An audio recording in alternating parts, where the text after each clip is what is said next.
Hello po, kamusta po kayo? Ako po si Jaime. Ako po isang small sari-sari store owner dito sa Rizal. Tama po yung nababasa nyo. Ako po yung panandali ang magsasarado ng kumpanya. Kaya kung first time nyo po ako napanood at sari-sari store content ang hanap nyo, saktong-sakto po kasi pasarado na po ako. Charot lang. Samahan niyo muna po ako sa buong maghapon na to. No? Mabilis lang naman tong video na to. Ang una ko pong pinuntahan ay yung 7-Eleven para magpa-load ng Smart Load.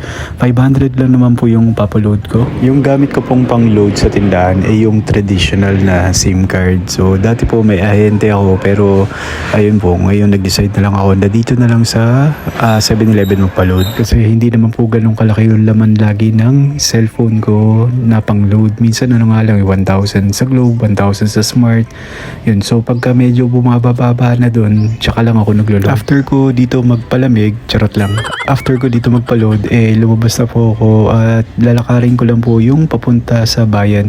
Kasi naglalakad lang po talaga ako dahil yung pamasahe po ay 20 pesos, sayang din. Mamimili lang po ako ng sobrang konting paninda. Actually, mga chips lang po ang plano kong bilhin para may pang-display lang. Alam niyo ba, ang budget ko lang po na paninda ay 600 pesos. O diba, saan ka pa?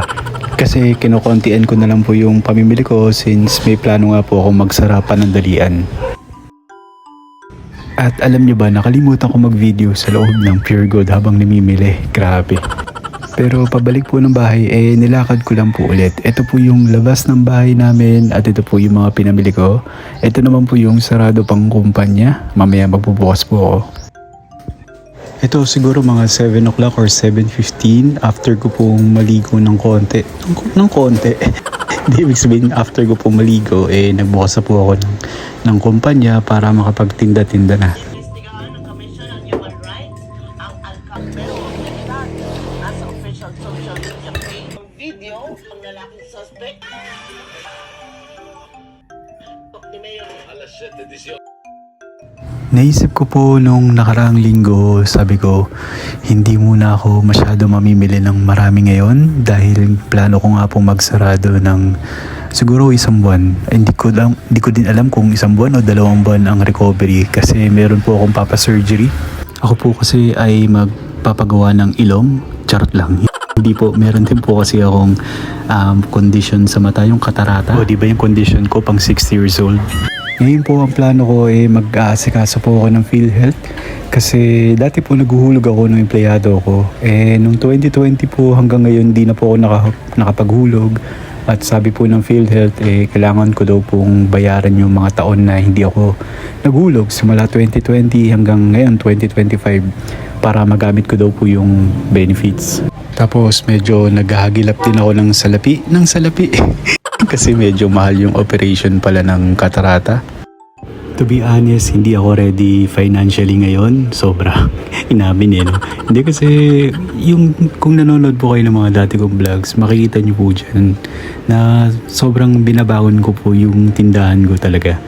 Yung kumbaga parang ngayon ko pa lang po nararanasan na medyo gumaganda-ganda yung takbo ng tindahan. Pero ngayon po medyo may kailangan tayong harapin. Kaya kailangan muna nating isarado, panandalian ang kumpanya. So wala tayong magagawa, ganun talaga ang buhay.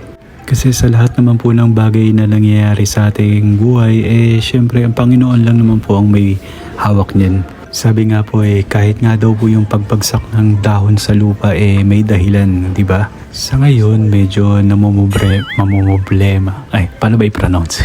Yun ang problema ko. Yung basta ang problema ko po syempre pananalapi sa gagastasin ko sa pagpapopera at syempre yung after maoperahan syempre may mga follow-up check-ups yan at syempre hindi rin po ako nagtitinda syempre po ang mga bills hindi naman po nahinto laging palaban si Meralco, charot lang. Medyo nakakalungkot din po kasi syempre kailangan ko pong ihinto muna tong pagtitinda. Kung baga babalik na naman po ako sa zero, hindi naman sa zero pero alam nyo yun, yung balik umpisa na naman po, ayusin ko na naman po ulit yung stocks, yung pera. Pero ito pong mga pagkakataon na ganito sa buhay natin, ito po yung nagpapalakas ng ating pananampalataya. At sigurado po kung sasamahan po tayo ng Panginoon sa mga sitwasyon na ganito po. Kung ano-ano na naman sinasabi ko po, basta po ang goal ko po ngayon maibenta po itong mga produktong nandirito sa tindahan at konting restock lang po ako, yung madaling mabenta pumunta.